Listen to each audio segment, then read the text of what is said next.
Dobro večer, vi gledate Upitnik. Španija je preuzela kontrolu nad svojom pokrajinom Katalonijom nakon proglašenja nezavisnosti. Da li je ovo kraj dramatičnih dešavanja u toj zemlji ili će događaj u Barseloni ostaviti trajne posljedice po Evropu? Da li slučaj Katalonija baca novo svetlo na nezavisnost Kosova i na svaki budući pokušaj cepanja Balkana i Evrope? O tome govore moji gosti. Ivica Dačić, prvi potpredsjednik vlade i ministar spoljnih poslova. Dobro večer. Dobro večer. Profesor dr. Ivo Visković sa Fakulteta političkih nauka. Dobro večer i vama. Dobro večer. Trivo Indžić, bivši ambasador Srbije u Španiji. Dobro večer. Dobro večer. Hvala vam svima što ste došli u emisiju. Predlažem na početku da se podsjetimo kako je sve počelo. Sve je počelo održavanjem referenduma i proglašenjem nezavisnosti Katalonije. Madrid uzvraća brutalnom reakcijom policije, raspuštanjem parlamenta i ukidanjem samouprave u regionu. Slede izbori. Prilog Mirjane Purić-Karasović.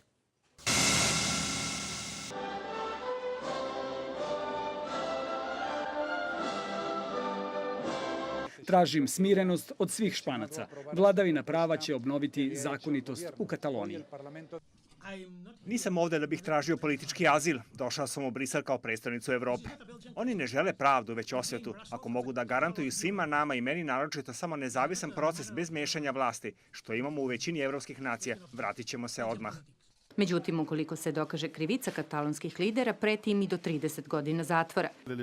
Optužnice bi katalonske političare teretile za pobunu, provokacije i zloupotrebu državnih sredstava. Svojim delovanjem u posljednje 2 godine izazvali su institucionalnu krizu koja je završena objavljivanjem deklaracije o nezavisnosti. Igra nerava između Madrida i Barcelone, protesti na obe strane, traju od 1. oktobra kada je održan referendum o nezavisnosti. Tada je izašlo manje od polovine katalonskih glasača, ali je prema konačnim rezultatima nešto više od 90% izašlih glasalo za odvajanje od Španije. I to u danu u kojem je u zavisnosti od centra prebrojavanja između 400 i 800 ljudi povređeno u sukobima s policijom. Ako dopustimo Kataloniji, a to nije naša stvar, da se odvoji, drugi će učiniti isto. Ja to ne želim. Ne bih voleo da Evropska unija za 15 godina ima 90 država. Evropska unija s pažnjom prati od početka krize dešavanja u Španiji, strahujući od mogućeg rasta separatizma u Evropi. Da li će slučaj Katalonije ojačati i težnje nekih drugih regija ka nezavisnosti? Na primjer, Španskoj Baskiji ili možda u Škotskoj, Flandriji, u Belgiji, severnom delu Italije, Francuskoj Korzici, Nemačkoj, Bavarskoj, pa i na Balkanu i šire u Kvebeku, Kanadi. Sve su to regije koje već dugo ili priželjkuju ili traže nezavisnost od svojih matičnih država. Da li je ovo kraj dramatičnih dešavanja u Španiji, gospodine Dačiću? Kakva je procena? Pa teško je proceniti kako će katalonski lideri da reaguju, odnosno šta će biti njihov dalji put.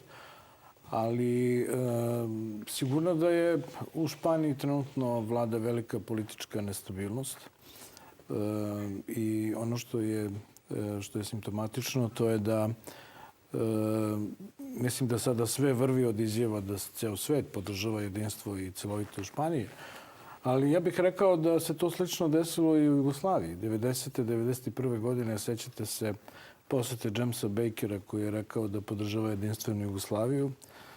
Također izjava Evropske unije, a u narednih nekoliko meseci, odnosno sljedeće godine, su sve priznali te jednostrane akte. Sve zavisi od daljeg razvoja situacije.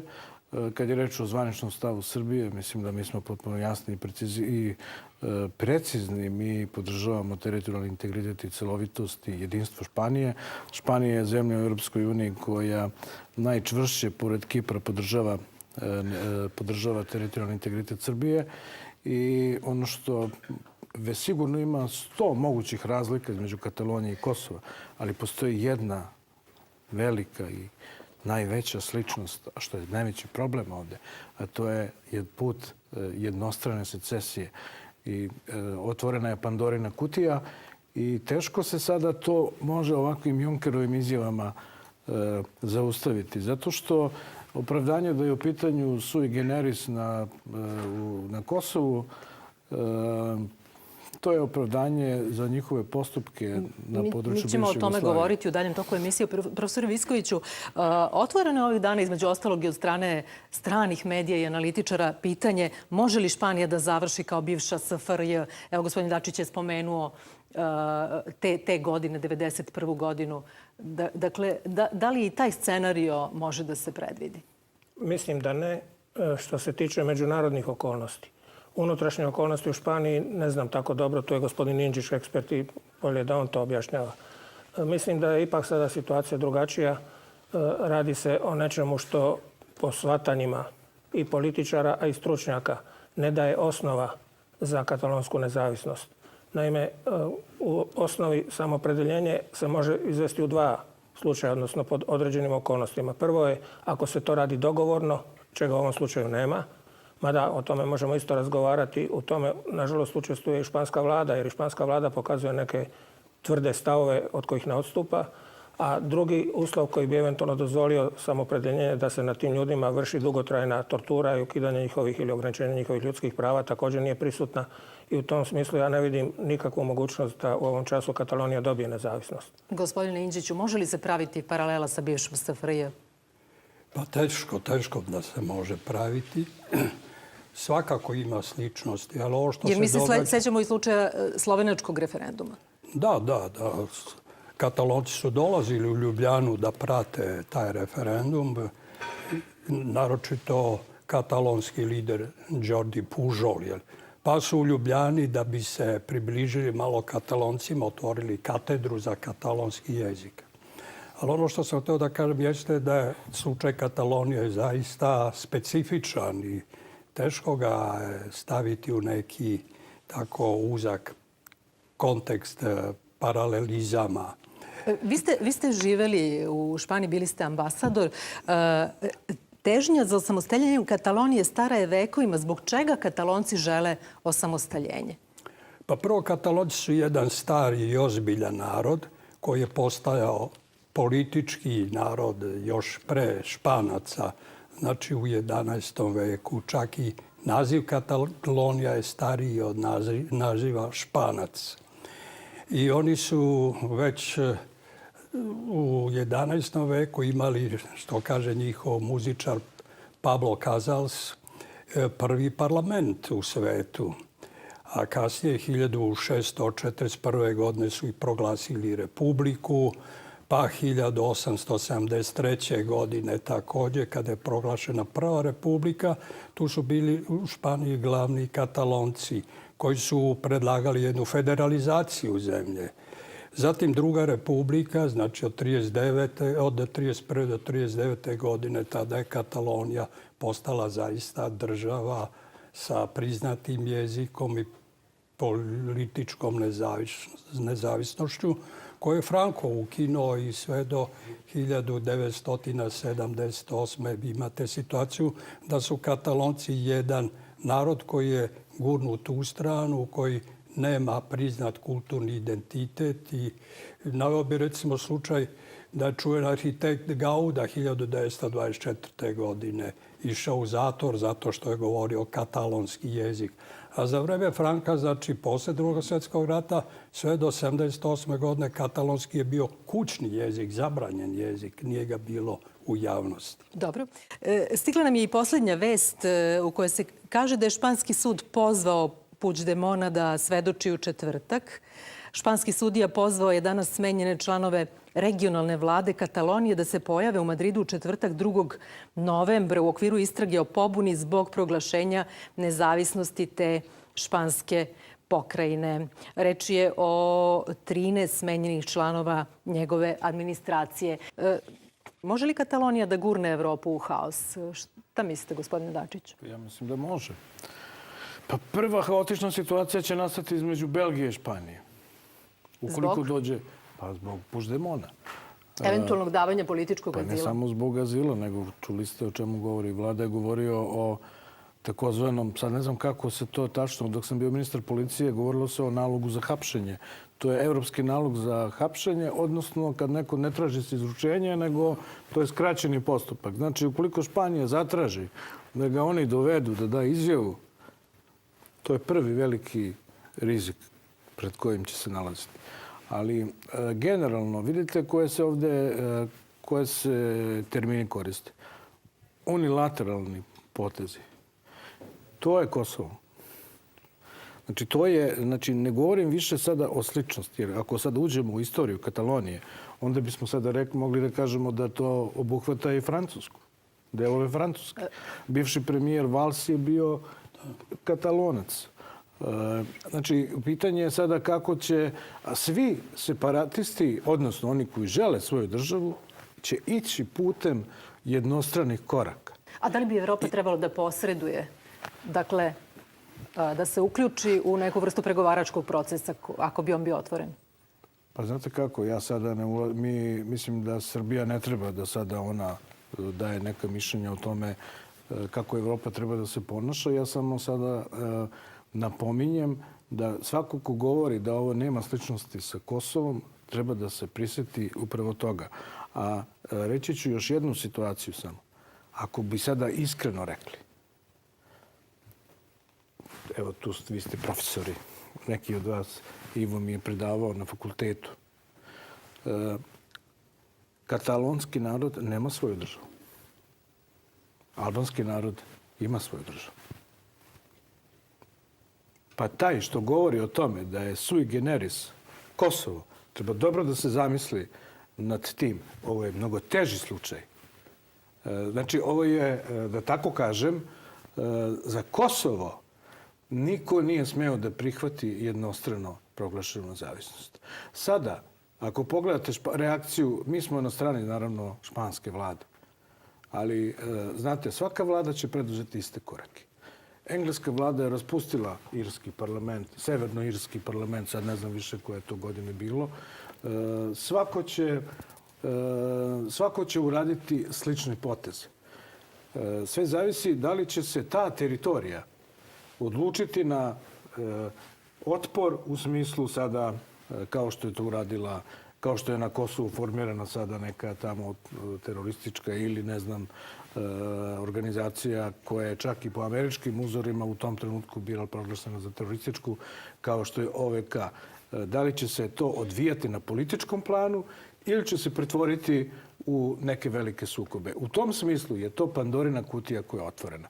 I to je najveći problem koji može da zahvati Evropu, jer sama Belgija je opterećena separatizmom. Da ne govorim sada samo o Španiji, Francuskoj, Irskoj, odnosno Severnoirskoj. Škotska nije problem zato što Engleska je na neki način pristala sama, iako nije možda ni morala da se održi referendum. Gospodine Inčiću, kako bi stanje na terenu moglo da bude sad? Dakle, na pomolu se izbor 21. decembra. Kakve bi bile posljedice po Španiju? Bilo kakve eskalacije ovog problema po Evropu? Pa, posljedice su jako ovako raznolike. Pre svega ja isto mislim da će Katalonci opet glasati za nezavisnost. Šta u tom slučaju? Pa šta u tome I ukoliko slučaju? U tom ponovo slučaju parlament proglasi nezavisnost. Ono što je Puigdemont i što su Katalonci nudili ranije Madridu, a to je dijalog oko reforme Ustava i federalizacije zemlje. Španija ima nekoliko istorijskih konstantni. Prva je centralizam i decentralizacija, znači borba između unitarne Španije i pluralne decentralizovane periferije. Druga je odnos monarhije i republike. Uvijek imate tu republikansku tradiciju koja je prisutna i monarhija u Španiji je instaurirana od strane Franka, a nije to bio kontinuitet. Hoće li Španija dozvoliti takvu situaciju s obzirom na to da bi i ostali regioni mogli krenuti putem Katalonije? Pa sigurno da ima i sada razmišljanja na tu temu. Ako pogledate juče i prekjuče šta se događalo u parlamentu Baskije, vi vidite da je takozvana patriotska strana, takozvani Abertzale, ili baskijski nacionalisti sklona da se solidariše sa Kataloncima. Bilo je takvih glasova i iz još nekih autonomija španskih, recimo Kanarskih ostrva koji su dosta udaljene od Madrida, ali smatraju da ih pogađa ta centralistička, unitaristička politika Rajoja. I nije to samo problem, kako bi rekao, teritorijalne prirode. To je problem i prirode režima. Vi imate u Španiji jedan bipartistički sistem koji je nastao još u vreme posle Frankove smrti odmah, gde su se levičari, socijalisti i komunisti pomirili sa Frankovim naslednicima, prihvatili Ustav i prihvatili Španiju kao jednu nacionalnu zemlju, unitarističku zemlju i kao kraljevinu. To je ono što nije mnogima ni danas na srcu, jer taj dvopartijski sistem se pokazao kao dosta neefikasan, naročito u privredi i čak i kraljevska kuća koja je izuzeta, ima imunitet pred zakonom, doživjela je vrlo teške krize. I kad govorite o Vrhovnom sudu, zašto Puigdemont nema poverenja u taj sud i sklonio se u Belgiju? Pa prvo, taj sud još nije završio spor oko kraljevskog zeta i njegove ćerke, tako zvani slučaj Nos, gde su u pitanju velike pare. Ili kad je reč o, recimo, Alfonsu Geri, bivšem socijalisti koji je 40 godina bio parlamentarac tamo, on smatra da je Puigdemont razbojnik koga treba osuditi, a ti španski socijalisti decenijama su ljudi koji su zemlju vodili u korupciju po postupcima nacionalizacije. Hajde da vidimo, profesore Viskoviću, ima li sličnosti između Katalonije i Kosova? Po shvatanju aktera međunarodnih odnosa van naše zemlje malo ili gotovo ni malo. Naime, polazi se od toga da je na Kosovu bila, po shvatanju tih ljudi ili političara i stručnjaka, primijenjena sila prema lokalnom stanovništvu koja je dovela do toga da su ugrožena njihova prava i to masovno i dugotrajno i to je osnov za takozvanu remedijalnu secesiju, kako se to sada tumači u međunarodnom pravu. Da su ti ljudi bili izloženi takvim torturama ili ugrožavanjima i ograničenjima ljudskih prava, da su s time stekli legitimitet da se pobune protiv tog društva. To je jedna stara ideja koja se nalazi još u Američkoj deklaraciji o nezavisnosti. Da narodi koji su izloženi nedemokratskom vladanju, nad kojima se vrši prisila, kojima se ugrožavaju ljudske slobode, prava, kako to danas kažemo, imaju pravo da takvu vlast na neki način odbace i da biraju sebi odgovarajuću vlast. Istina, smatra se, i to se u samoj deklaraciji o nezavisnosti američkoj kaže, da se takva situacija mora obrazložiti drugima, navesti argumente i onda tek tražiti svoj sopstveni put. Međunarodno pravo je u tom slučaju u drugom planu? Da, međunarodno pravo je u drugom planu jer činjenica jeste da se secesije izvode zapravo po principu odnosa snaga. Neke uspjeju, neke ne uspjeju. I obično, ja ne znam nijedan slučaj gdje nije bilo nekakve pomoći iz inostranstva. U tom smislu je Katalonija sada u vrlo nepovoljnom položaju jer očito da nemaju nikakvu pomoć i podršku iz inostranstva. Ali postoji nešto što bih želio da kažem što je vezano za unutrašnju situaciju i što je naišlo u ovom trenutku na jedan dosta ograničen odjek u javnosti. To je apel 30-ak profesora filozofije iz Katalonije koji su, bez obzira da li su neki od njih su pristalice nezavisnosti, drugi su protivnici, zajedno izdali jednu deklaraciju i ona se može naći na internetu, ja sam je pročitao i potpisao, u kojoj predlažu nešto vrlo originalno. Da se zavisno od ishoda izbora 21. decembra organizuje referendum, ali referendum koji bi imao kvalifikovanu većinu. Drugim riječima, ne 50% plus jedan glas, jer bi to dovelo do totalne podjele i vjerojatno sukoba u samoj Kataloniji, a sigurno i u Španiji, nego da se traži, kao što je bilo recimo slučaj sa Crnom Gorom, da to bude barem 55%, odnosno da razlika između onih koji su zajedno... Ali španski ustav ne dozvoljava referendum. Pa, znate, ne dozvoljava u smislu... Za razliku od nekih drugih država. Ali to je onda pitanje da li se može ikako postići saglasnost, da li možete išta dogovoriti ako neko insistira na tome da je to unapred zabranjeno.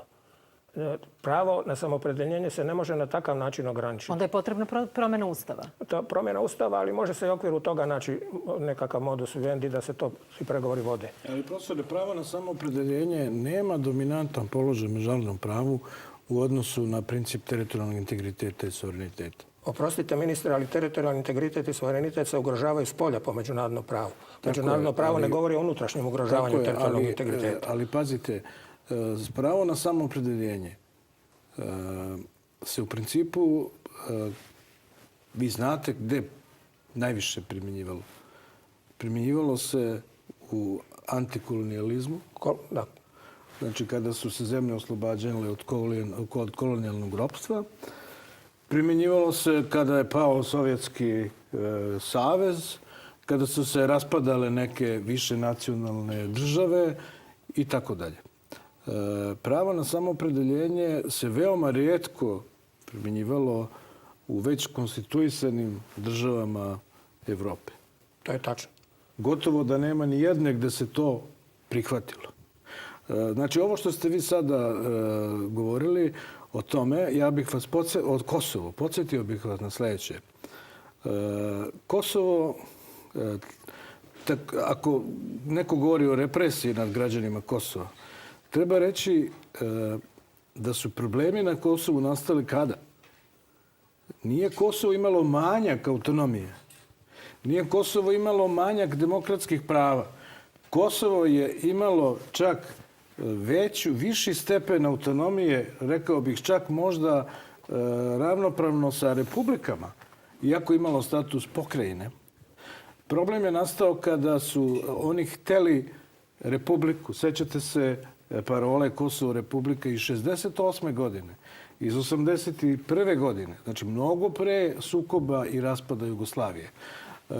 Zamislite sada da Katalonija ili neko drugi, zamislite sada da je neko, da oni sada, za razliku od ovoga što je ovaj otišao u Belgiju, da su oni sada zauzeli tamo prostorije, da su blokirali rudnike, da su organizovali svoju teritorijalnu odbranu, odnosno policiju, da su organizovali svoje paravojne snage.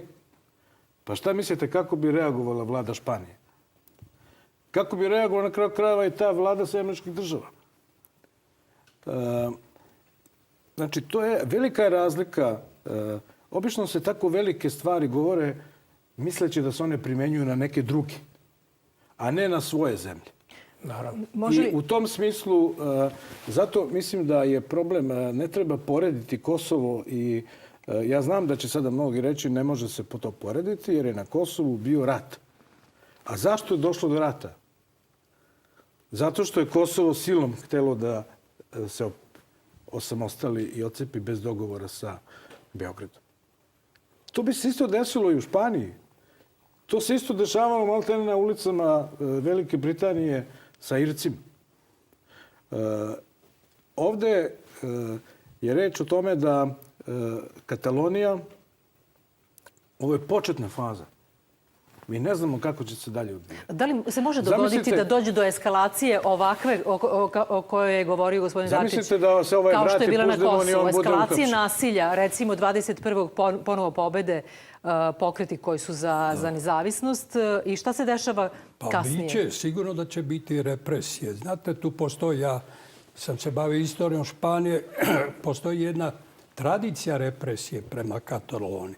Ja njihov general španski Esparto 1843. godine rekao da svaki 50 godina treba bombardovati Barcelonu i pobiti one koji su protiv Madrida.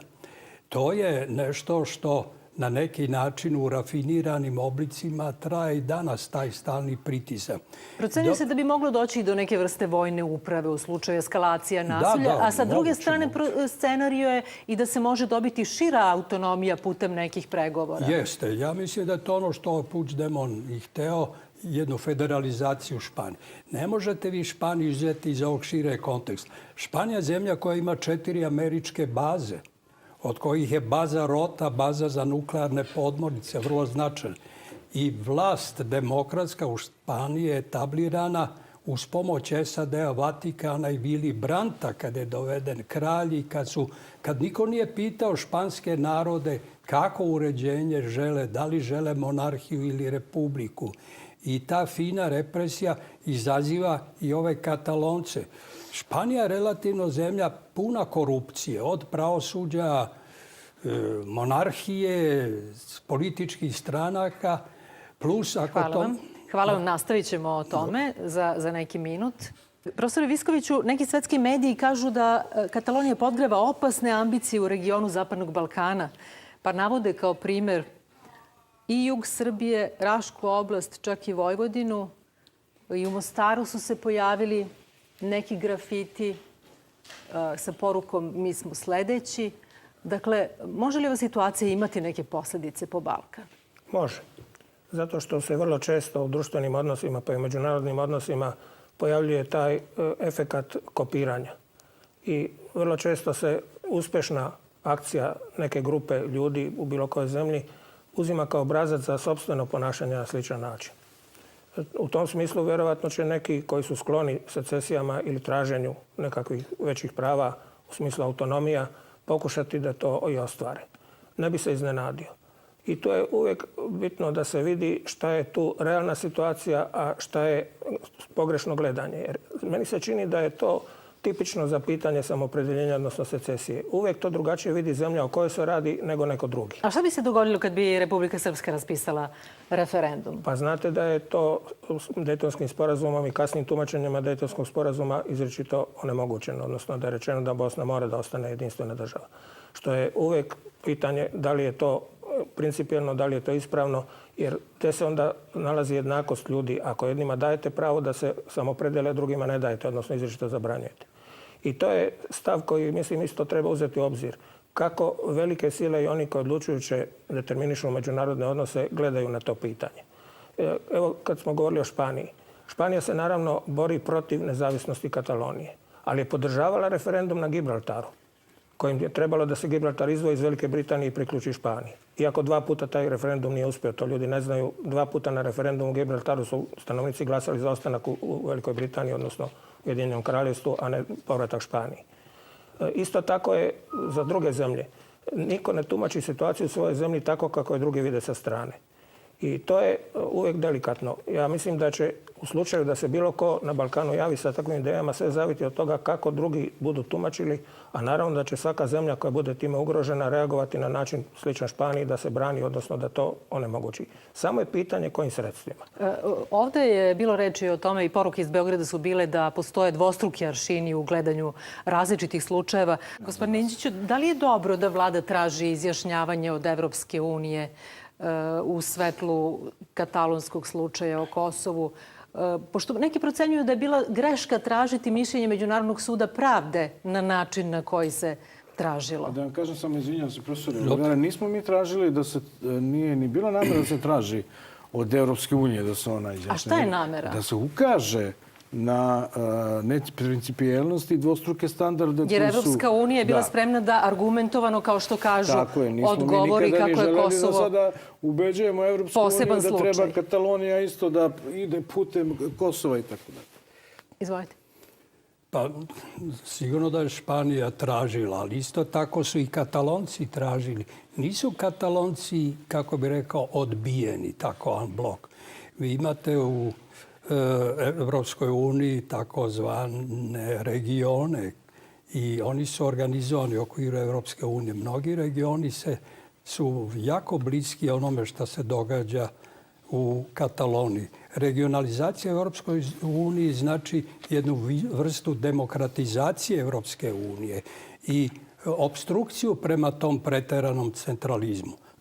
A ovo što se događa u Kataloniji u odnosu na međunarodno pravo, mi ćemo tek kroz 20 godina vidjeti kako će se to rešiti kada na dnevni red dođu Sjedinjene Američke Države koje imaju isti problem sa takozvanim Hispanicosima, Spanish speaking people ili New Mexicans koji imaju taj demografski potencijal i svake godine ih ima 3 miliona novih. Hvala što ste bili moji gosti. Hvala i vama na gledanju i laku noć.